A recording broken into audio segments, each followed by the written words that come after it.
let's learn how to solve this question in inverse variation. And the question says, if P, this symbol here means varies as 1 over Q. Now when you see this simply means P varies inversely as Q. That's why you have 1 over Q there, because it's an inverse variation.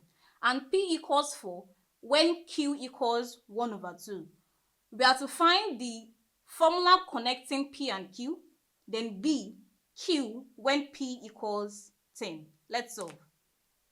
Solution.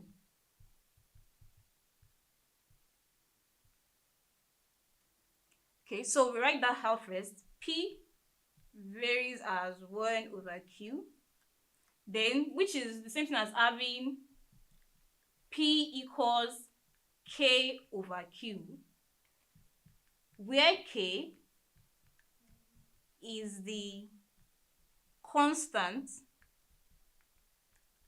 of variation.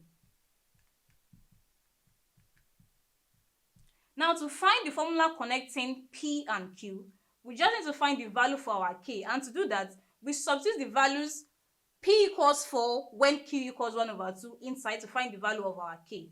So when P equals 4 and Q equals 1 over 2, this equation becomes 4 equals K over 1 over 2. And here we can simply cross multiply that, as you have 1 times K, which is the same thing as 1K, and K, we have 4 times 1 over 2. And here we can have 2 goes here 1, 2 goes here 2, 2 times 1, 2, divided by 1, which is still 2. So that means the value of our K is 2. And therefore, the formula becomes P equals 2 over Q, which gives us the formula connecting P and Q. Now the second question, B, we are to find Q when P equals 10. We already know our formula connecting P and Q, so we just start from there. P equals 2 over Q. So we input the value of P as 10 here to find the value of our Q.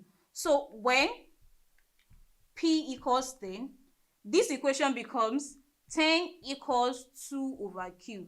And this is having 10 over 1. And from here, we can cross multiply that. So we're having 10 times Q equals 2 times 1. So we have 10 times Q, 10Q equals 2 times 1, 2. And from here, we can divide both sides by the coefficient of Q, which is 10. So we say divided by 10, divided by 10. 10 goes in 10, 1, 10 goes there, 1. 1 times Q, Q over 1, which is also Q, equals, now here, there's a common factor in 2 and 10, which is 2. So that is 2 goes in 2, 1, 2 goes in 10, 5. So this is the same thing as having Q as 1 over 5. Therefore, Q equals 1 over 5 when P equals 10. And that's how to solve the question. Thank you.